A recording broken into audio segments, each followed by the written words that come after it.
அனைத்துக்கும் ஆதாரமான இயற்கையை வணங்கி என் குருநாதர்கள் மற்றும் சித்தர்களின் பாதங்களை என் சிரசின் மேல் ஏற்று இந்த வகுப்பை தொடங்குவோம். இன்னைக்கு அடுத்து நம்ம முத்திரைக்கு தேவையான இதுக்கு குயிக்கா போயிடலாம். அதுக்கு முன்னாடி அதுக்கு தேவையான சில அடிப்படைகளை பார்த்துக்கிடுவோம். நேற்று மாயைனா என்னன்னு பார்த்தோம். அப்புறம் அந்த மாயையோட காரியங்கள் என்ன, அதோட வெளிப்பாடு தான் நமக்கு தனு, கரணம், புவனம், போகம்னு சொல்லுவோம். தனுங்கிறது நம்மளுடைய உடலை குறிக்குது. கரணம்ங்கிறது அந்த கரணங்கள், மனம், புத்தி, சித்தம், அகங்காரம் அப்படிங்கறத குறிக்குது. புவனம்ங்கிறது இந்த உலகம், பிரபஞ்சத்தை குறிக்குது, நம்ம வாழும் உலகத்தை குறிக்குது. போகம்ங்கிறது அந்த உடல்களும் அந்த கரணங்களும் அந்த உலகத்து மூலம் கிடைக்கிற அனுபவத்தை, அதாவது இன்ப துன்பங்களை அனுபவிக்கிறது தான், அந்த எக்ஸ்பீரியன்ஸ் தான் குறிக்குது போகம். சோ இந்த எல்லாமே மாயாவின் காரியங்கள், மாயினால ஏற்படுறதா இது அனைத்தும். அதனால இவெல்லாம் நிலையற்றவை அப்படின்னு நம்ம உணர்றதான்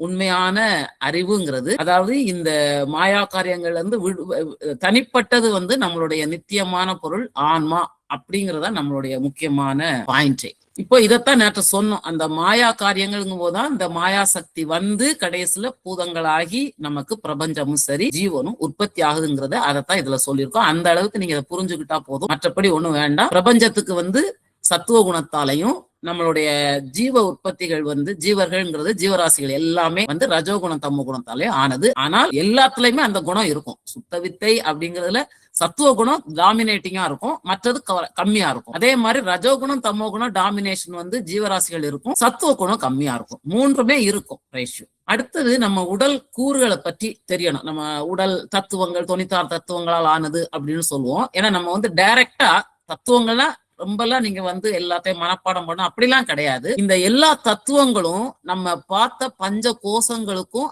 அந்த கரணங்களுக்குள்ளயுமே அடக்கம் அப்படிங்கிறத மாத்திரம் இந்த டேபிள் மூலம் பார்த்துட்டு நம்ம அடுத்தது பஞ்ச கோஷங்களும் அந்த கரணங்களையும் பற்றி போயிடலாம். ஏன்னா இன்னைக்கு பஞ்ச கோஷங்களை பற்றி ஃபுல்லா சொல்லிட்டா உங்களுக்கு எல்லா முத்திரைகளும் சொல்லுவாங்க. சோ அதுக்கு தேவையான அடிப்படையை மாத்திரம் இப்ப நம்ம சொல்லிட்டு அடுத்து போயிடலாம். இப்போ நமக்கு பூதங்கள் தெரியும். பஞ்சபூதங்கள்ங்கிறத அந்த 5 மூலக்கூறுகள், மண், நீர், வெப்பம், வாயு, ஆகாயம்ங்கிறது. இது எல்லாத்தையும் ஆனதுதான் நம்மளுடைய கோஷங்களும் சரி அந்த கரணங்களும் சரி. அடுத்தது பொறின்னு சொல்றோம் இல்லையா, சென்சரி ஆர்கன்ஸ். அதாவது நம்மளுடைய கண், காது, மூக்கு, நாக்கு, தோல், இது எல்லாம் சேர்ந்தது பொறிகள்னு சொல்லுவோம், சென்சரி ஆர்கன்ஸ். இது அது கோஷங்கள். இது எல்லாமே கோஷங்கள் அடக்கும். நமக்கு தெரியுது இல்லையா, கோஷங்கள்னு ஒரு சரீரத்துல தெரியுற எல்லாமே அதுல வர்றது. அடுத்தது புலன்கள். நம்ம சப்தத்தை உணர்றது, ஸ்பரிசத்தை உணர்றது, ஒரு பொருளை பார்க்கும்போது அந்த ரூபம், அந்த ஷேப்போ அதோடதே பாக்குறது, சுவை அறியறது, மனத்தை அறியறது, இது எல்லாமே அந்த கரணம் சார்ந்தது, உணர்வு சார்ந்தது. அடுத்தது கர்மேந்திரியங்கள். நம்ம செய்யற கை, கால், வாய், எருவாய், கருவாய், இது எல்லாமே தான் ஆக்டிவிட்டிஸ் பண்ணுது. இது எல்லாமே கோஷங்கள்லே அடக்கம். அடுத்தது ஞானேந்திரியம்ங்கிறது நம்ம கர்மேந்திரியங்களால செய்யக்கூடிய தானம், அதே மாதிரி காலால நடக்கிறது, வசனம் பேசுறது, விசர்க்கம், ஆனந்தம், இது எல்லாமே நமக்கு அந்த கோஷங்களை மூலம் அந்த கரணங்களை அனுபவம். அடுத்தது அந்த கரணம் அப்படிங்கிறது நம்ம அந்த கரணம் தான் மேஜர் கேட்டகரி. மனம், புத்தி, சித்தம், அகங்காரமா. அப்புறம் அறிவு அப்படின்னு ஒண்ணு சொல்லுவோம். அறிவு தான் நம்மளுடைய உடலோட இயக்கத்துக்கான மூல காரணம். அதத்தான் ஆன்மா அப்படின்னு சொல்லுவோம். அடுத்தது வாயுக்கள். நம்மகிட்ட பஞ்ச வாயுக்கள், அது 10 தசவாயுக்கள்னு சொல்லுவோம். அந்த 10 வாயுக்களும் தான் நம்மளுடைய உடலையும் சரி மனத்தையும் சரி. உடல்னா கோஷம்னு வச்சுக்கோங்க, மனம்னா அந்த கரணம்னு வச்சுக்கோங்க. இது ரெண்டையும் இயக்குறதுக்கு தான் 10 விதமான வாயுக்கள் உடல் எங்கும் நமக்கு பரவும். அடுத்தது நாடிகள்னு பாத்தீங்கன்னா அந்த நாடிகள் அதுவும் 10 வகையான நாடிகள் இருக்கின்றன. அந்த நாடிகளை நீங்க எல்லாம் மனப்பாடமா தெரிஞ்சிருக்கணும்னு அவசியம் இல்லை. இடகலை, பிங்கலை, அது 2 தான் நம்ம யூஸ் பண்றோம். இடது வழியா போற சுவாசம், வலது வழியா போற சுவாசம். இதுவும் கோஷங்கள் நம்முடைய உடல்லே அடக்கம் ஆயிடும். அடுத்தது ஆசயம் அப்படிங்கிறது உண்டு. அது அமாசயம், பக்குவாசயம், மலாசயம், சலாசயம், சுக்குலாசயம். ஆசயம்ங்கிறது என்னன்னா உடல்ல உள்ள சில பாகங்கள். இப்போ சாப்பிட்டோம்னு வச்சுக்கோங்களேன், பெரிய குடல்ல போய் சேருது. அந்த பெருங்குடல் ஒரு ஆசை. அதுக்கடுத்து அது முதல்ல கொஞ்சம் டைஜஸ்ட் ஆகி சிறுகுடல்ல போய் அந்த இதை ஜீரணிச்சு கொஞ்சம் அதோட கிரகிக்குது. அது பக்குவாசயம். அடுத்தது மலாசயம், கழிவுகளை, மலத்தை சேர்க்கிறது. சலாசயம் நீரை, கழிவை சேர்க்கிறது. சுக்லாசம் விந்த சேர்க்கிறது. இது எல்லாமே ஒரு கண்டெய்னர் மாதிரி வச்சுக்கோங்களேன். இதை சேர்த்து வைக்கிறது. இதுவும் வந்து உடலாலான. அடுத்தது வந்து கோசங்கள், பஞ்ச கோசங்கள் தான் டீடைல்டா பார்க்க போறோம். அப்புறம் ஆதாரங்கள் சொல்லுவோம். 6 ஆதாரங்கள் சொல்லுவோம். மூலாதாரம், சுவாதிஷ்டானம், இந்த மாதிரி எல்லாத்தையும் சொல்லுவோம். இந்த ஆதாரங்களும் என்னன்னா ஒவ்வொரு இடத்துல உள்ள ஜங்ஷன் பாயிண்ட்ல இருந்து எனர்ஜி டிஸ்ட்ரிபியூஷன் அதை குறிக்கிற இடம் தான் ஆதாரம். அதுவும் உடலிலே வந்து நமக்கு வந்துடும் உடல்ங்கிறத பார்க்கும்போது. அடுத்தது மண்டலம். மண்டலம்னா அக்னி மண்டலம், சூரிய மண்டலம், சந்திர மண்டலம்னு சொல்லுவோம். அந்த அக்னிங்கிறது வேற, சூரியன்கிறது வேற, சந்திரன்கிறது வேற. ஒவ்வொரு ஒளி சக்தியோட இதுவும் ஃபங்க்ஷன்ஸ் வேற. அதை வச்சுதான் பிரிக்கிறாங்க. அப்போ எந்தெந்த இடங்கள்ல எல்லாம் அக்னி மண்டலம் அக்னி வேலை செய்யும், அக்னி சக்தி எங்க சூரிய சக்தி வேலை செய்யும், எங்க சந்திர சக்தி வேலை செய்யும், அது சம்பந்தப்பட்டதைத்தான் நம்ம 3 மண்டலமா பிரிக்கிறோம். இதுவும் உடலுக்குள்ளாலே எல்லாமே அடங்கிவிடும். அப்புறம் வந்து மலம் அப்படின்னு சொல்றது என்னன்னா ஆணவம், கண்மா, மாயை.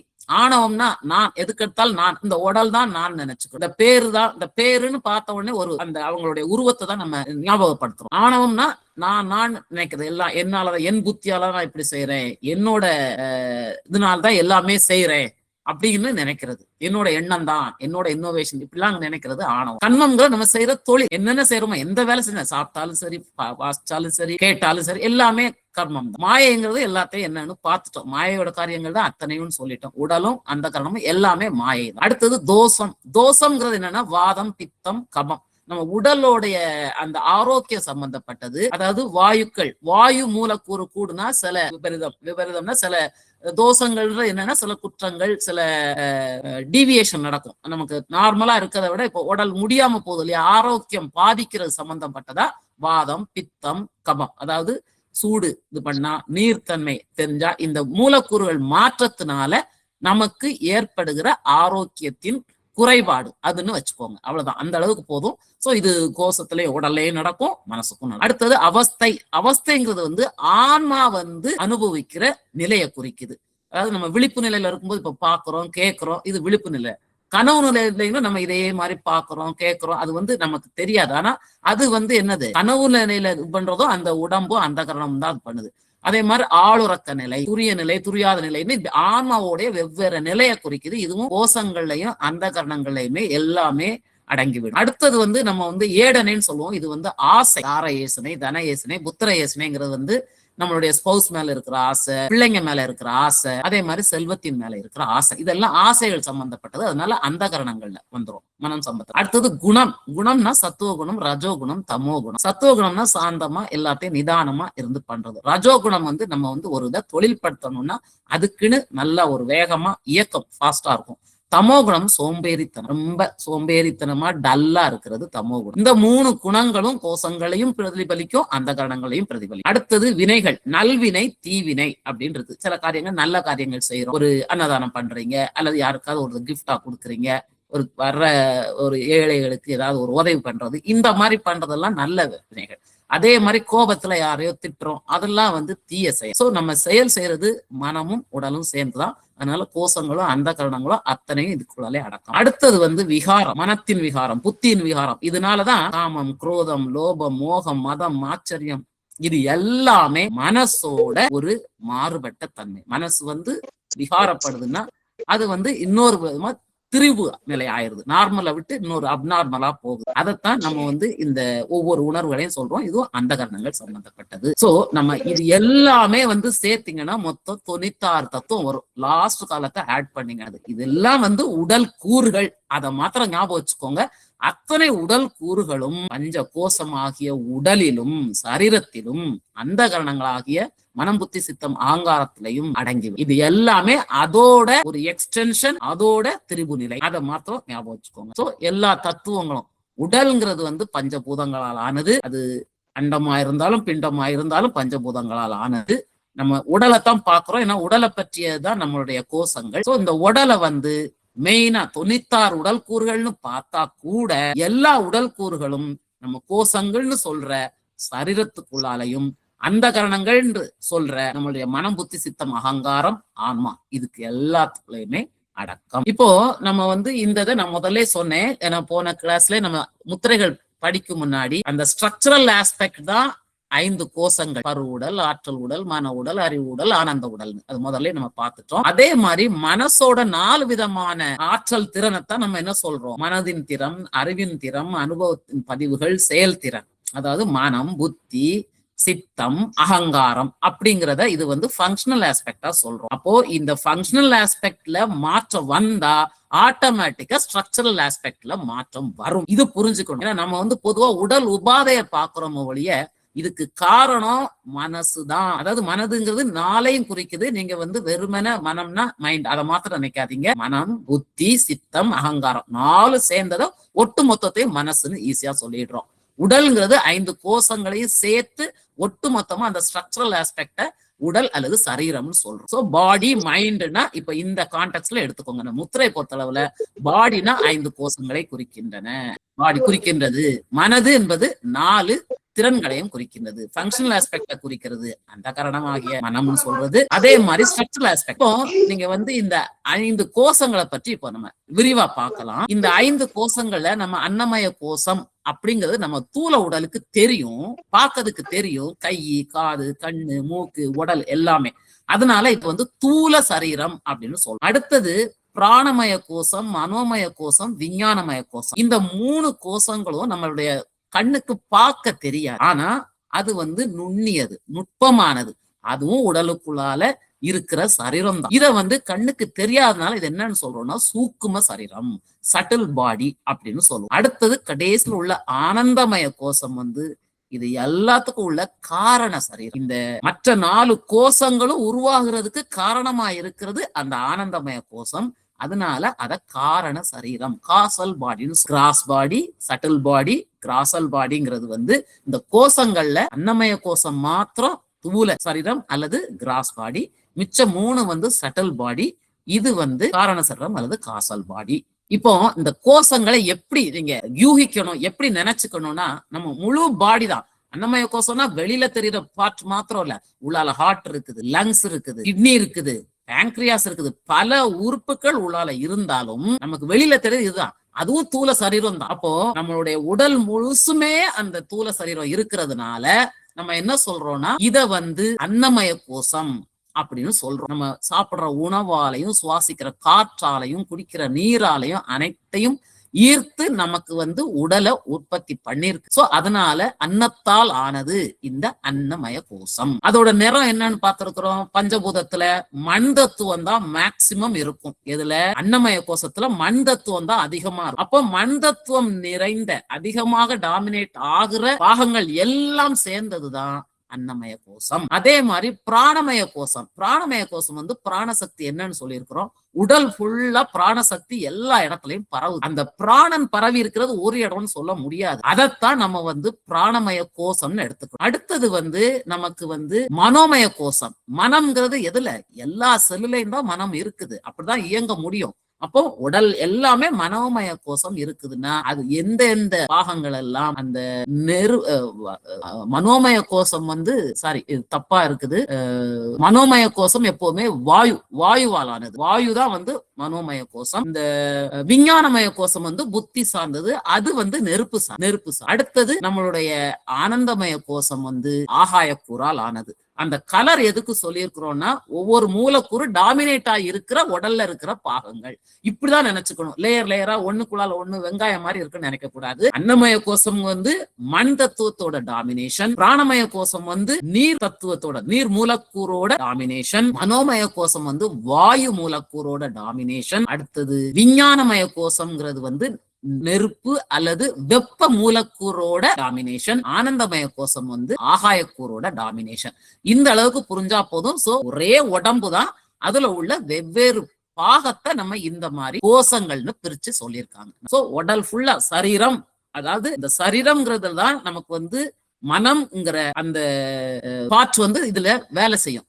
மனம் செயல்படுறதுக்கு, அந்த கரணங்கள் செயல்படுவதற்கு தேவையான களம் தான் இந்த கோஷங்கள். இதுதான் சரீரம் அப்படின்னு சொல்றோம். சோ 5 வகையான சரீரம். இந்த 5 வகையான சரீரமும் ஒவ்வொரு மூலக்கூறோட டாமினேஷனால ஆனது அப்படிங்கறத நம்ம புரிஞ்சு. இப்போ எப்படி சயின்ஸ்ல என்ன சொல்றோம்? ஹியூமன் பாடி ஆர்கன் சிஸ்டத்துல நம்ம skeletal system, respiratory system, muscular system, circulatory system, digestive system, nervous system இப்படி பிரிக்கிறோம் இல்லையா? அதேதான் நம்மளுடைய சித்தர்கள் இந்த மாதிரி பிரிச்சிருக்காங்க. எல்லா இதுலயுமே நம்ம சொல்லியிருக்கிறதா. சோ இந்த உடலோட அமைப்பு நம்ம அனட்டமின்னு சொல்றோம் இல்லையா, அந்த அனட்டமியை தான் இங்க வந்து இந்த மாதிரி சொல்லியிருக்கிறோம், நம்ம கோஷங்களா சொல்லியிருக்கிறோம். இப்போ அன்னமய கோஷத்தை எடுத்துக்குவோம். ஏன்னா கோஷங்களை பற்றி தெரிஞ்சாதான் நம்ம வந்து முத்திரைகளுடைய பயனை நீங்க கார்லேட் பண்ண முடியும். இப்போ அன்னமய கோஷம் என்ன சொன்னேன், நம்ம சாப்பிடுற உணவால ஆக்கப்பட்ட உடம்புதான் இந்த அன்னமய கோஷம். இதைத்தான் நம்ம தூல சரீரம்னு சொல்றோம். அடுத்தது இந்த உணவை உட்கொண்டு நம்மளுடைய சக்தியை கிரகிச்சு உடல் கூறுகளால நம்ம வளர்க்கப்பட்ட இந்த உடல் பாகம் தான் அன்னமய கோஷம். இப்போ நம்ம வந்து உடல் தான் வந்து நம்ம வந்து அனுபவிக்கிற ஒரு ஊடகமா இருக்குது. இதுலதான் நமக்கு பல அனுபவங்கள், பசியோ தாகமோ நோயோ பிறப்போ இறப்போ எல்லா செயல்பாடுகளும் நடக்கிறது இந்த அன்னமய கோஷத்துலதான். இது வந்து உணவுனாலே வளர்க்கப்பட்டு உணவுனாலேயே அழிந்து மரணத்துக்கு பின் மண்ணோடு மண்ணாக சிதைந்து மண் தத்துவத்தாகவே மாறிடும். அன்னமய கோஷம் வந்து எப்படி உடம்பு வளர்த்து வந்ததோ திருப்பி அழிவுக்கு பின் மண்ணாவே மாறிடும். இப்போ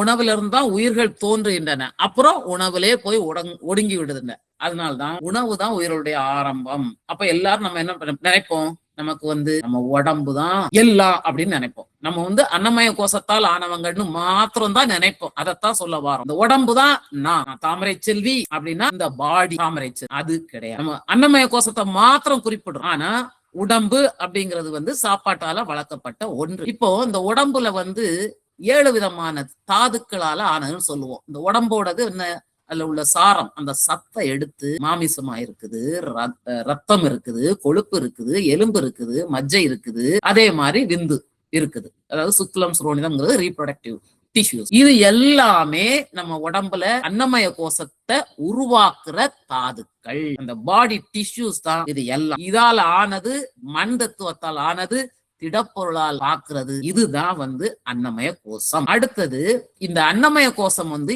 எந்தெந்த ஆர்கன்ஸ்ல எல்லாம், சாலிட் ஆர்கன்ஸ்ல இத வந்து இதோட ஆதிக்கம் இருக்குது அப்படின்னு பாத்தீங்கன்னா, எலும்பு, bones, muscles, skin, hair, nails, teeth, fat, bone marrow, brain, heart, liver, spleen, ovaries, uterus, இத மாதிரி ஒரு சாலிடா இருக்கு இல்லையா, அந்த சாலிடா இருக்கிற அத்தனைக்கும் ஒட்டு மொத்தமா அன்னமய கோஷம்னு நம்ம பேர் வச்சிருக்கிறாங்க. இந்த அன்னமய கோஷம் மெயினா மண் மூலக்கூறோட டாமினேஷன் அதிகம். இதுல இருந்து நம்ம என்ன புரிஞ்சுக்கணும்னா, நமக்கு மண் மூலக்கூறு பாதிக்கப்பட்டால் இத்தனை பாகமும் பாதிக்கப்படும். இதுதான் நம்ம சொல்ல வேண்டிய மெசேஜ். அதாவது அன்னமய கோஷம் உணவால் ஆனது. இந்த உணவுல ஆன ஆர்கன்ஸ் எல்லாம் இது எல்லாம் சாலிட் ஆர்கன்ஸ். சாலிடா இருக்கிற கண்ணுக்கு புலப்படக்கூடிய இந்த உடல் உறுப்புகளை தான் நம்ம என்ன சொல்றோம், அன்னமய கோஷத்தை சொல்றோம். அன்னமய கோஷம் குறிக்கிறது இத்தனை உடல் உறுப்புகளையும். அதனால்தான் இதுக்கு பேரு அன்னமய கோஷம்னு பேரு. அப்போ மண் தத்துவம் டாமினேட்டிங். ஏன்னா மண் தத்துவம் மாத்திரம் எடுத்தாலும் அதுலயும் மிச்ச 4 மண் மூலக்கூறு மாத்திரம் எடுத்தாலும் மிச்ச 4 மூலக்கூறு உண்டு. அதைத்தான் நேற்று பார்த்தோம். அதே மாதிரி நீர் மூலக்கூறு மாத்திரம் எடுத்தாலும் மற்ற மூலக்கூறுகள் உண்டு. சோ டாமினேட்டிங் எது, நம்ம பார்த்தது 50%. சிலவங்களுக்கு மாறலாம், ஒவ்வொருத்தருக்கும் ஒவ்வொன்று மாறும். நான் வந்து எக்ஸாக்டா 50, 12.5 அப்படின்னு கிடையாது, மாற்றங்கள் இருக்கும். சோ டாமினேட்டிங் வந்து மண் தத்துவமா இருக்கும் இந்த ஆர்கன்ஸ்ல எல்லாம். அப்போ இதுல குறைபாடு இருக்குன்னு வச்சுக்கோங்களேன், அப்போ நமக்கு வந்து உடல் உபாதை, உடல் நோய், ஆரோக்கியம் கெடும். இத புரிஞ்சுக்கும். இந்த பிராண அதாவது நமக்கு வந்து தூல உடம்புன்னு சொல்றோம்ல, அன்னமய கோஷத்துக்கு ஆக்சுவலா ஆதாரம் பிராணமய கோஷம். இந்த உடம்பு மாத்திரம் இருந்து இந்த உயிர் சக்தி ஓட்டம் இல்லைன்னா அதுக்கு பேரு உடம்பு இல்ல, இயக்கமற்ற நிலை. அப்போ இதுக்கு ஆதாரம் என்னது, அன்னமய கோஷத்துக்கு ஆதாரம் பிராணமய கோஷம். பிராணமய கோஷம் தான் இத வந்து ஒரு ஸ்டேபிளா இருக்க வச்சு இயக்கத்துக்கு துணை புரியுது. அப்போ அடுத்தது பார்ப்போம் பிராணமய கோஷம். இதுல பிராணமய கோஷத்துல எதெல்லாம் அடக்கும்னா, கர்மேந்திரியங்கள். நம்ம கர்மம் செய்யறோம் இல்லையா, இயக்கத்தை செய்யறது, கர்மத்தை செய்யக்கூடிய கர்மேந்திரியங்கள், கை கால் மூக்கு அந்த பிளஸ் தசவாயுக்கள். அதாவது வாயுக்கள் தான் கம்ப்ளீட்டா உயிர் ஆற்றலை உடல் ஃபுல்லா சுத்தி கொண்டு வரும். சோ அந்த இயக்கம் ஃபுல்லா உடலுக்குள்ளால அந்த பிராணன் வந்து சுத்தி வருது பாத்தீங்களா, அந்த பாட்டுக்கு பேரு தான் பிராணமய கோஷம். தசவாயுக்களும் கர்மேந்திரியங்களும் இதுல மெயின் பார்ட்ஸா இருக்கு. சோ பிராணமய கோஷம் வந்துறது நம்மளுடைய உயிர் சக்தி. இந்த உயிர் சக்திங்கிறது வந்து நீர் மூலக்கூறாலானது. பிராணமய கோஷங்கிறது வந்து ஆக்சுவலா உயிர் ஆற்றல், பிராண சக்தின்னு சொல்றோம் இல்லையா, இது வந்து மூலக்கூறோட டாமினேஷனால ஆனது. எந்த மூலக்கூறு, நீர் மூலக்கூறு.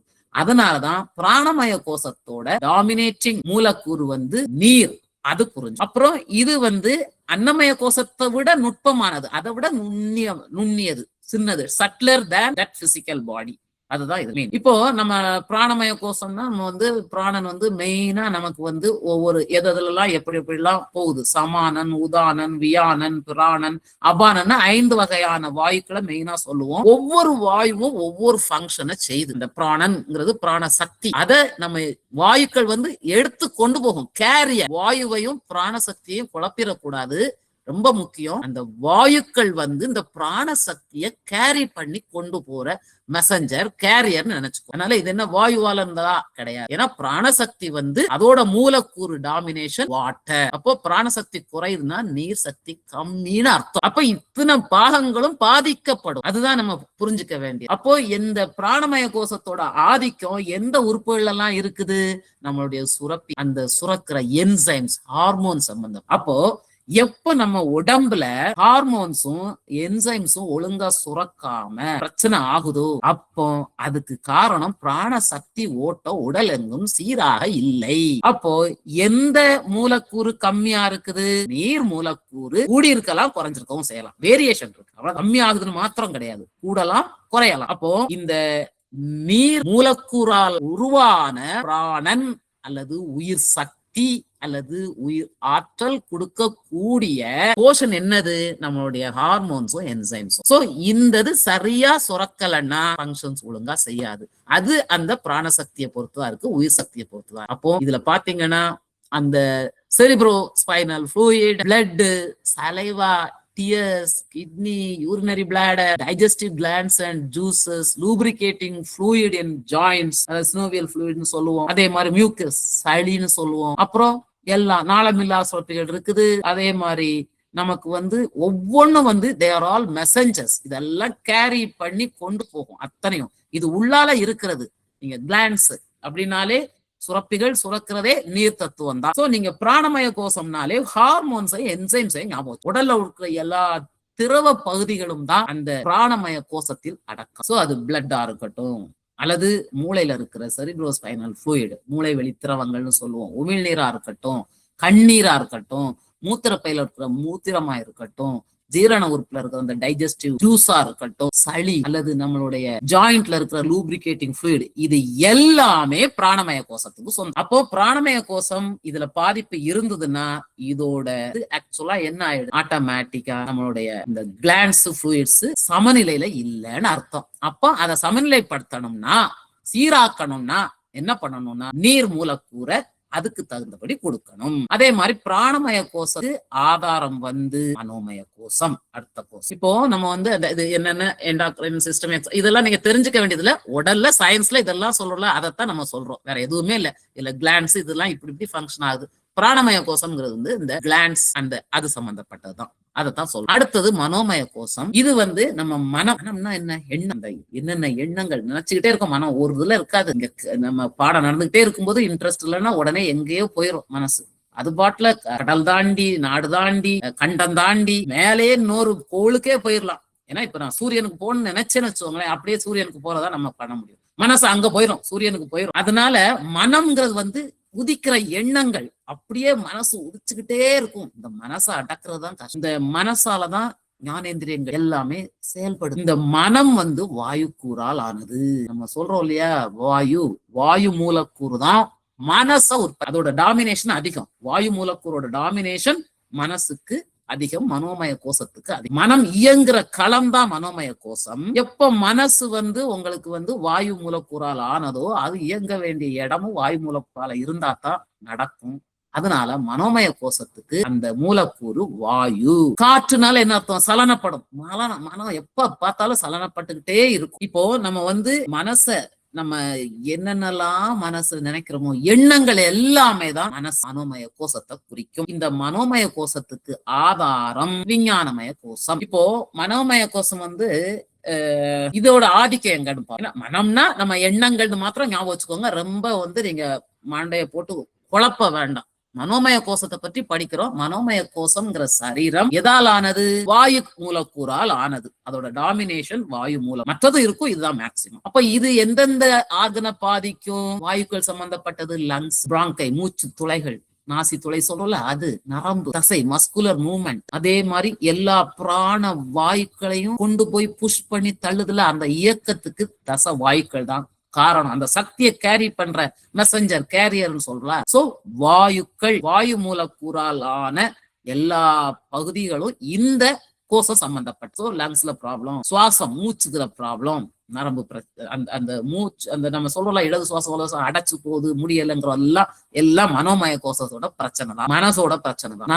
நரம்பு பாதிச்சு இழுத்துக்கிடுது வைக்குது, இதுவும் மனோமய கோஷம் தான். அடுத்தது தசை, மஸ்குலர் மூவ்மெண்ட், ஸ்டிஃப் ஆகி மஸ்குலர் மூவ்மெண்ட் இல்ல, இது எல்லாத்துக்கும் பிரச்சனை மனசு. அப்போ எதுக்காக முதல்ல உங்களுக்கு மனோமய கோஷத்துல பண்ணுங்க அப்படின்னு அன்னமய கோஷத்தை பண்ண சொல்லியிருக்கோம்னா, முதல்ல நமக்கு அன்னம் சாப்பிடுற அந்த உடல் சரியாகணும். அடுத்தது பாத்தீங்கன்னா மனோமய கோஷம் தான் முக்கியமானதா சொல்லுவோம். அடுத்தது அப்போ எந்த சத்து குறையுதோ அந்த சத்தை நம்ம கூட்டியோ அல்லது எந்த சத்து கூடுதலா இருக்கோ அதை குறைக்கிறதோ, இதுதான் முத்திரை செய்யுது. இப்போ மனோமய கோஷம்ங்கிறது நம்மளுடைய இத்தனை ஆர்கன்ஸும் சம்பந்தப்பட்ட சரீரம். இப்போ மன உடம்புக்கு ஆதாரமா இருக்கிறது புத்தி. ஏன்னா மனோமய கோஷத்தை விட விஞ்ஞானமய கோஷம் ரொம்ப சூட்சுமமான, அதனாலதான் அது ஆதாரம்னு சொல்றோம். விஞ்ஞானமய கோஷம்ங்கிறது நம்மளுடைய புத்தி, அறிவுன்னு சொல்றோம் இல்லையா, புத்தியை யூஸ் பண்ணுன்னு சொல்றோம் இல்லையா, அது ஞானேந்திரியங்களை இயக்கும். இப்போ புத்தி நம்ம பிரபஞ்ச புத்தியோட சேர்ந்து நம்ம காஸ்மிக் இன்டெலிஜென்ஸ் அந்த இதுல நான் சொன்னதுக்கு காரணம் அதுதான். பிரபஞ்ச புத்திங்கிறது காஸ்மிக் இன்டெலிஜென்ஸ் வேற, நம்ம உடல்ல இருக்கிற நம்ம புத்தி வேற. எப்போ பிரபஞ்ச புத்தியோட நம்ம சிங்க் ஆகி வேலையை செய்யறோமோ அப்போதான் புத்தி நல்லபடியா செயல்படும். அதனால பிரபஞ்ச புத்தி தான் தனிநபர் புத்தியின் ஆதாரம். நம்ம தனி ட்ராக்ல இழுத்துட்டு போயிட்டு இயற்கையை விட்டு பிரிஞ்சு போயிட்டோம்னு வச்சுக்கோங்களேன், அதை விட்டு விலகி பிரபஞ்ச புத்தியை தாண்டி வந்தோம்னா பிரச்சனை தான். எப்போ புத்தியில பிரச்சனை வருதோ ஆட்டோமேட்டிக்கா அதுவும் பல தாக்கத்தை உண்டாக்கும். இப்போ விஞ்ஞானமய கோஷம் இது எல்லா செயலுக்கும் இதாகும். அதுக்கு என்ன ஆர்கன்ஸ் அதோட சம்பந்தப்பட்டதுன்னு சொல்றேன். புத்திங்கிறது இதோட மூலக்கூறு நெருப்பு. ஏன்னா ஜீரண சக்திக்கு உடல்ல ஒரு பர்டிகுலர் டெம்பரேச்சர்ல மெயின்டைன் ஆகுது இல்லையா, அதுக்கு இதுதான் காரணம். ஜீரணம், டைஜஸ்டிவ் சிஸ்டம், அதுல நம்ம சாப்பிட்ட உடனே என்சைம் சுரந்து அந்த எல்லாத்தையும் ஜூஸ், டைஜஸ்டிவ் ஜூசஸ் எல்லாமே சுரந்து இது பண்ணுதுல, அந்த ஜீரணம் டைஜஸ்டிவ் சிஸ்டம், அது நெருப்பு இருந்தாதான் அந்த டைஜஷன்ங்கிற ப்ராசஸ் நடக்கும். அதே மாதிரி சிறுகுடல் தான் முதல்ல பெருகுடல்ல சேர்ந்த சாப்பாடு நீர் எல்லாத்தையும் அது அதோடைய சக்திய, அதாவது ரசத்தை உண்டாக்கும், அதோட ஜூஸை பிரிக்கிறது, கிரகிக்கிறதுக்குரிய அந்த வேலையை செய்யறது சிறுகுடல். அப்புறம் நம்ம என்டீரிக் நர்வஸ் சிஸ்டம்னு சொல்லுவோம், இஎன்எஸ், அதுவும் இந்த விஞ்ஞானமய கோஷத்துல சம்பந்தப்பட்ட. அடுத்தது கண் பாக்குறோம் இல்லையா, பார்வை, கண்ணு கிடையாது, கண்ணு பாக்குறது. கண்ணுன்னு பார்த்தாலே கண்ணுக்குள்ளால கண்ணீர்ன்றது இருக்குது, அப்புறம் இந்த பிரஷர்னு சொல்லி வாயு அதுல இருக்குது, எல்லாமே இருக்குது. கண்ணுன்னு நீங்க பாத்தீங்கன்னா அதுக்குள்ளால ஏகப்பட்டது. அது வெறும் கண்ணுன்னு நீங்க வெளியே பார்க்கும்போது அன்னமய கோஷத்தால் ஆனது. அந்த கண்ணுக்குள்ளால பிரஷர் இருக்குன்னா அதுல வாயு, அந்த மூலக்கூறுல இருக்கிற வாயுல உள்ள பிரச்சனை. அப்படி ஒவ்வொன்றும் ஒவ்வொரு, கண்ணீர்னா கண்ணீர் வந்துகிட்டே இருக்குன்னா அது நீர்ல உள்ள பிரச்சனை. சோ கண்ணுன்னு பார்த்தா அதுல ஒன்னே ஒண்ணு இல்ல, அதுல அந்த பாக்குற செயலுக்கு உள்ள இதுதான் அந்த புத்தி. சூடு, அதுக்கும் சரியான சூடு வேணும், வெப்பம் வேணும். அந்த வெப்ப மூலக்கூறத்தான் இதுல நம்ம சொல்றோம். கபாலம், ஸ்கல், பித்தசுரத், லைன்ஸ், உடல் வெப்பம், பாடி டெம்பரேச்சர். ஒரு இடத்துல நம்ம சமமா, எப்படி எப்பவும் இந்த நம்ம தெர்மாமீட்டர் ஏன் வச்சு பார்ப்போம், காய்ச்சல் இருக்குன்னா உடம்பு கூடும், மற்ற எல்லா டெம்பரேச்சரும் வெளியில எவ்வளவு இருந்தாலும் நம்ம பாடி அந்த டெம்பரேச்சரை மெயின்டைன் பண்றதுக்கு காரணம் இந்த விஞ்ஞானமய கோஷம் தான். சோ நமக்கு வெப்பம் சார்ந்த மூலக்கூறுகளால் பாதிக்கக்கூடிய அனைத்து அமைப்பு சிஸ்டம், அந்த பார்ட் எல்லாம் தான் விஞ்ஞானமய கோஷத்தை சாரும். சோ விஞ்ஞானமய கோஷத்துல இந்த இதுல எல்லாம் பிரச்சனை இருந்ததுனால் என்ன அர்த்தம், நமக்கு இந்த மூலக்கூறுல சமசீர்ல இல்லன்னு புரிஞ்சு. விஞ்ஞானமய கோஷம். அடுத்தது ஆனந்தமய கோஷம். இது நம்மளுடைய சித்தம், உணர்ச்சி. சித்தம்னா நம்ம ஒண்ணு எண்றோம், நினைக்கிறோம், அந்த நினைச்சு அந்த அனுபவப்படுறோம் இல்லையா, அந்த அனுபவம் எல்லாமே நம்மளுடைய எல்லா செல்லையும் பதிவாய், அதான் மெமரின்னு சொல்றோம், அந்த உள்ளால போய் அத்தனையும் பதிவாய் இருக்கும் சித்தத்தில். அதுதான் சித்தம். அதனால ஆகிற உணர்ச்சிகள், அந்த பதிவால ஏற்படுற உணர்ச்சி. இப்போ நம்ம ஆனந்தமய கோஷம், ஏன்னா இந்த எல்லா கோஷங்களும் தைத்திரிய உபநிஷத்துல இருந்துதான் நம்ம எடுத்து சொல்றோம். இது நம்மளா எக்ஸ்பிளைன் பண்ணல, எல்லாமே தைத்திரிய உபநிஷத்துல உள்ள வாக்கியங்கள் தான். அத உங்களுக்கு சொல்லிட்டு நமக்கு சுவாமி அவங்க அனுபவப்பட்டு இந்த கோஷங்களோட இந்த பாகங்கள் எல்லாம் ரிலேட் ஆயிருக்குன்னு கண்டுபிடிச்சு சொல்லியிருக்காங்க. இது நம்ம இந்த ஆர்கன்ஸ் எல்லாம் எந்த புக்லயும் இருக்காது. இது இதோட சம்பந்தம் சம்பந்தப்பட்டதுங்கிறத அனுபவபூர்வமா உணர்ந்து சொன்னது. ஏன்னா அதை வச்சுதான் நமக்கு இந்த முத்திரைகளை புரிய முடியும். நான் அந்த கருத்துக்களை உங்களுக்கு நான் கடத்துறேன். இத்தனை கோஷங்கள் இருக்குது, இதெல்லாம் சரீரம் தான். ஒவ்வொன்றுலயும் ஒவ்வொரு மூலக்கூறு டாமினேட் ஆகுது. அந்த மூலக்கூறு டாமினேஷன்னாலதான் அந்த சமச்சீர் நிலை பாதிக்கப்பட்ட உடனே நமக்கு உடல்ல ஆரோக்கியம் எடுது அப்படிங்கறதா நம்மளோட கான்செப்ட். இப்போ ஆனந்தமய கோஷத்துல என்ன சொல்லுவாங்கன்னா, இன்பம், மகிழ்ச்சி, மோதம்னு சொல்லுவாங்க, சந்தோஷம். இந்த மூணும் சேர்ந்ததுதான் ஆனந்தம்னு ஒண்ணு சொல்லுவாங்க. அப்ப பிரியம்னா என்ன? நமக்கு ஒரு பிடிச்ச ரொம்ப ஒரு பொருள் நமக்கு கிடைக்குதுன்னு வச்சுக்கோங்களேன், அதை பாக்குறோம், ரொம்ப பிடிக்கும். எனக்கு இந்த ரெட் கார்னா ரொம்ப பிடிக்கும். அப்போ நீங்க அந்த காரை பாக்குறீங்க, அந்த பார்த்த உடனே ஒரு ஆனந்தம் வருது இல்லையா? அல்ல உங்களுக்கு ஒருத்தங்க உங்க பிள்ளைய ரொம்ப பிடிக்கும், பிள்ளைய பார்த்த உடனே ஒரு சந்தோஷம் வருது இல்லையா? அதுதான். போட்டோல பாக்குறீங்க, வாட்ஸ்அப்ல பேசுறீங்க, பார்த்த உடனே ஒரு சந்தோஷம், அது பிரியம், பார்த்த உடனே. அடுத்தது மகிழ்ச்சி, விருப்பத்துக்குரியவங்களை அடையிறதுனால அல்லது நமக்கு விருப்பப்பட்ட பொருளை நம்ம வாங்கிட்டோம். கார் ரோட்ல போது பாக்குறீங்க, ஓ அழகா இருக்கே, நல்லா இருக்கே அப்படி. அதே காரை நீங்களே வாங்கிட்டீங்கன்னு வைங்களேன், ரெட் காரை, உங்களுக்கு அது உங்க உரிமை ஆயிருச்சு. சோ அதுல கிடைக்கிறது மகிழ்ச்சி. அடுத்தது அந்த கார் வாங்கியாச்சு, வாங்கி அதுல உட்கார்ந்து சௌரியமா சவாரி செய்து போகும்போது அனுபவம் கிடைக்கல, அதுக்கு பேரு சந்தோஷம். சோ இந்த ஆனந்தத்தை 3 விதமா பிரிச்சு சொல்லியிருக்காங்க தைத்திரிய உபநிஷத்துல. இதேதான் எல்லாத்துலயும். நம்ம ஒரு பொருளை நம்ம பாக்குறோம், அதை நம்ம அடைகிறோம், அடுத்தது அதை அனுபவிக்கிறோம். இந்த 3 விதமான உணர்ச்சிகள் சம்பந்தப்பட்டதுதான் ஆனந்தமய கோஷம். அப்ப இந்த உணர்ச்சிகள்ங்கிறது என்னது? இந்த ஆனந்தமய கோஷம் கம்ப்ளீட்டா ஆகாய கூறால் ஆனது. அந்த ஆகாயம் மூலக்கூறு தான் அத்தனையையும் இந்த உணர்வுகளை அனுபவிக்கக்கூடிய களம். அப்போ வரும். இப்போ எல்லாமே நம்ம சொல்லிடுறோம், ஆனந்தமய கோஷத்தோட ஆதிக்கம் எதுல இருக்கும்? இப்போ ஆனந்தமய கோஷங்கிறது வாய், மூக்கு, கண்ணு, காது, உடல்ல உள்ள எல்லா கேவிட்டிஸ்னா உடல்ல நவதுவாரங்கள்னு சொல்றோம். மூக்குல, கண்ணுல, காதுல, உடல் ஃபுல்லாவே கேவிட்டிஸ் இருக்குது. ஏன்னா வேர்வை வெளியேறது இல்லையா, அதுக்கும் ஒரு கேவிட்டிஸ். எல்லா விதமான கேவிட்டிஸ், அந்த கேப் இருக்குல்ல, அந்த அத்தனை கேப்பும் ஆகாய முதல்ல அதை புரிஞ்சு. அது வாயுங்கிறது நம்ம அன்னமய கோஷத்துலயும் சொல்றோம், இங்கேயும் சொல்றோம்னா. ஏன்னா நீங்க பாக்குறது கண்ணால ஒரு உங்களுக்கு பிடிச்சத, அப்பதான் பிரியம். அப்புறம் நீங்க அதை உங்களுக்கு பொசஸ் பண்ணிக்கிடுறீங்க, உடமை ஆக்கிடுறீங்க. அடுத்தது அனுபவிக்கிறது வாயா இருக்கலாம், சுவையா இருந்தா உங்களுக்கு பிடிச்ச ஸ்வீட் அனுபவிக்கீங்கன்னா சாப்பிடுறது. மூக்கு அதோட ஸ்மெல் அது பண்ணும். அதனால அந்த பகுதி, அந்த கேவிட்டிஸ்ன்னு சொல்றோம் இல்லையா, அந்த வாசனை போகிற, வாசனை நிரம்பி இருக்கிற இடம் ஆனந்தமய கோஷம். கொஞ்சம் யோசிச்சு பாத்தீங்கன்னா புரியும். ஆனந்தமய கோஷங்கிறது பிரியம், மகிழ்ச்சி, சந்தோஷத்தை குறிக்குது. இந்த 3 விதமான ஆனந்தத்தை அடைகிறதுக்கு நமக்கு இந்த அன்னமய கோஷமும் தேவைதான். ஆனா அன்னமய கோஷத்துல உள்ள எந்த பகுதி? வாய்ங்கிறதுல உள்ளால போடணும், வாயை திறந்து உள்ளால போடணும். மூக்குன்னா மூக்கு சுவாசத்து வழியா உள்ளால இந்த நாசி வழியா வாசனை போனாதான் தெரியும், அதை குறிக்குது. மூக்கு நுகருது, ஆனால் அது உள்ளால போக வேண்டியது எது? அந்த கேப். கண்ணு பாக்குது, கண் ஒளி, சூரிய ஒளி, அடுத்தது மனசு, 3 சேர்ந்தாதான் கண்ணுங்கிற பார்வை தெரியும். நீங்க கண்ணை மாத்திரம் வச்சுக்கிட்டு இருட்டுல பார்த்தா தெரியாது, கண் ஒளி மாத்திரம் பத்தாது. கண் ஒளியோட ஒரு வெளிச்சம், சூரிய ஒளியோ அல்லது ஒரு லைட்டோ வேணும். இது 2 இருந்தா பத்தாது. இதே காலத்துல என்னத்தையோ நீங்க என்ன பார்த்துட்டு இருப்பீங்க, இங்க கவனம் அங்க இல்லைன்னா வேற என்னவோ உள்ளால ஓடும். அப்போ மனசு இதுல குவியலைன்னா பார்க்க முடியாது, நீங்க ஒண்ணு பாக்குறத பார்க்க முடியாது. இந்த 3 சேர்ந்ததுதான். சோ இந்த மாதிரி இருக்கிறதுனாலதான் இப்ப என்னது, ஒவ்வொரு ஆர்கனுக்கும் இந்த மாதிரி டிஃபரன்ஸ் தெரியலையேன்னு குழம்ப வேண்டாம். ஆனந்தமய கோஷத்துக்கு சம்பந்தப்பட்ட பிரியம், மகிழ்ச்சி, சந்தோஷத்துக்கு எந்த மாதிரி உருவாகுது, அதுல உள்ள கேவிட்டிஸ் தான், அதுல உள்ள துவாரங்கள் தான். இதுதான் நமக்கு உதவி பண்ணுது, பிரியத்தையோ மகிழ்ச்சியோ சந்தோஷத்தையோ கொடுக்குது. அதுல பிரச்சனை, அந்த கேப்புமே ஆகாய மூலக்கூறு தான்.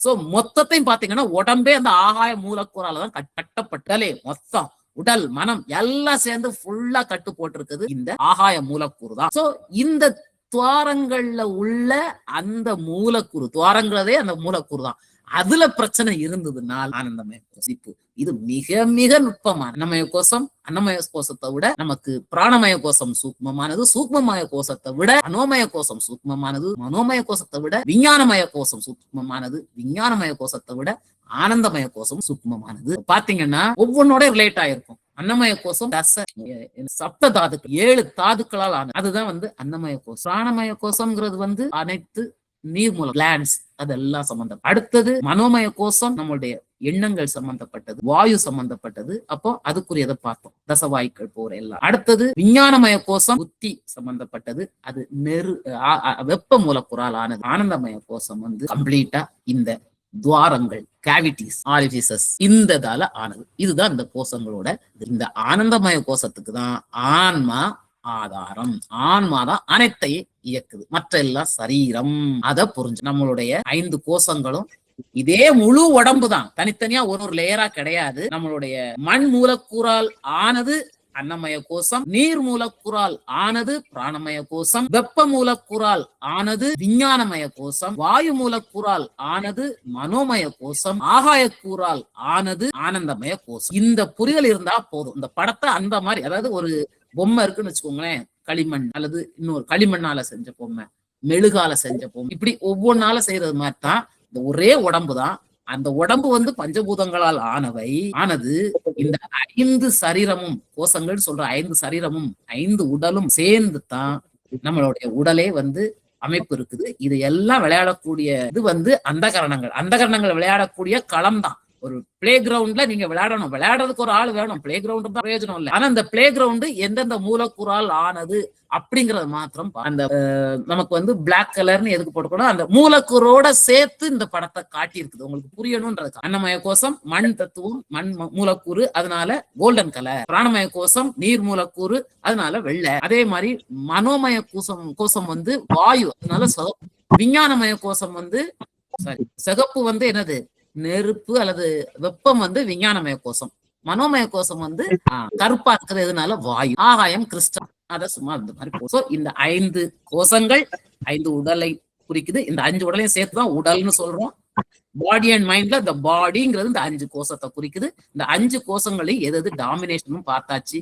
அப்போ முத்திரைகளை செய்யும் போது எப்படி எது பாகங்கள் நமக்கு சரிப்படுங்கிறது உங்களுக்கு புரியறதுக்கு ஒரு வாய்ப்பா இருக்கும். நன்றி, வணக்கம்.